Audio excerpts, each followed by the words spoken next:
Investing in an ETF should not be complicated, yet we see tons of headlines with different ETF suggestions that cause unnecessary noise. So let's go back to the basics and make it simple again. What is an ETF? Let's use this fruit basket as an example. An ETF is one stock composed of several stocks with different weightings. Every basket has a purpose, therefore every ETF has their own purpose or mission. So in the example here, the basket is an ETF and each fruit represents one company. So you see that we have different fruits with different sizes and weights. Now, you don't get to pick the fruits you want. In the case of an ETF, a fund manager will do the research for you in the exchange of paying a small fee, which is automatically deducted from the account. I think this is the best way to explain an ETF in simple terms. Now, what are the basic metrics I look at when I'm researching an ETF? Number 1, we got the purpose. Number 2, performance. Number 3, expense ratio.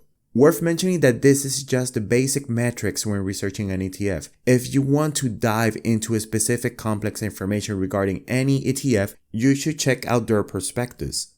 The prospectus is a document that every ETF has that describes everything that you need to know about the fund. Now moving back, let's go with the purpose, or also known as the mission of the ETF. Every ETF has its own purpose. It could be to track an index, to follow bond movements, to be defensive against market downturns, etc. Every ETF is different. It is very important to know the purpose because it allows you to understand the fund more and know if it aligns with your investing journey. The second basic metric is performance. We want our ETF to be equal or better than the S&P 500, also referred to as the market. And last, expense ratio. All ETFs are managed by a fund manager. And by holding an ETF, we have to pay a small fee to the managers. The more active the fund manager works on the ETF, the higher the expense. Typically, we want a very low expense ratio. The closer to zero, the better. So these are the first 3 things I see in an ETF. But please remember, there's other important factors that you should consider as well.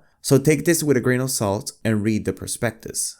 Now, as an investor, I value people's time. So instead of me going through each ETF one by one and adding B-rolls, I just created this straight to the point table with some of the best ETF in my opinion. First on the table, we got Vanguard S&P 500 ETF, ticker VOO, with a current price of $389. This ETF consists of 505 holdings. The purpose of the fund is to closely track the S&P 500. It has an expense ratio of 0.03% and a 10-year performance of 11.86%, almost similar to the S&P 500 performance stated above in yellow. Next, we have the SCHWAB U.S. Dividend Equity ETF, ticker SCHD, with a price of $69 per share and 104 holdings. This ETF tracks the Dow Jones U.S. Dividend 100 Index, which is the best 100 dividend payers of the Dow Jones.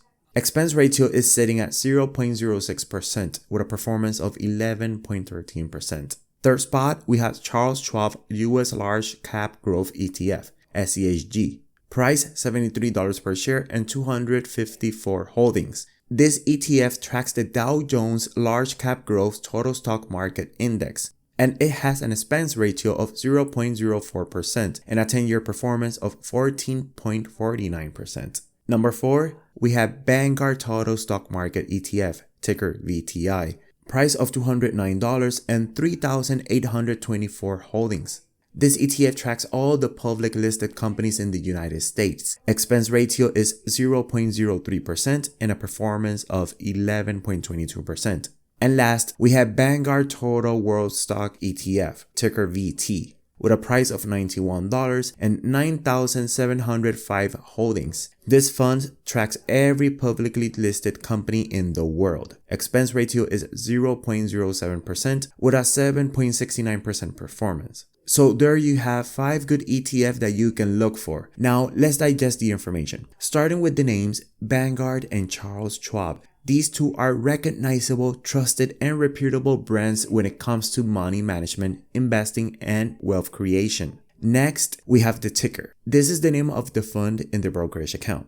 Next to the ticker, we have the price and their different value range. This can be due to several factors like inception date, splits, rebalances, and so on. The price does not determine the quality of an ETF fund.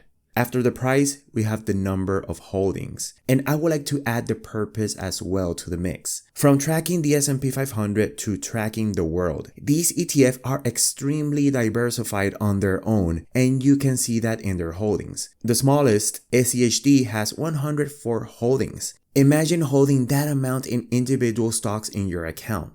It is a lot, so the funds are more than diversified. Also, you do not need to hold more than one ETF in my opinion. Why? Because they are so diversified that the positions will overlap. For example, let's say you have VOO and VT in your portfolio. VOO tracks the S&P 500. In other words, the best 500 companies in the US, while VT tracks the world. That includes the S&P 500. So you're overlapping there. So again, no need to hold that many ETF. You're going to be over diversified. Then we have the expense ratio. This is the fee that you pay to the fund manager. This is automatically deducted quarterly from your account. Now, for the expense, we want the lowest possible value. Even the highest expense ratio in this chart is considered low. Remember that just like compounding, these fees stacks over time. In the last column, we have performance. In yellow, we have the 10-year performance of the S&P 500 just for comparison purposes. We want a fund that tracks equals or better than the S&P.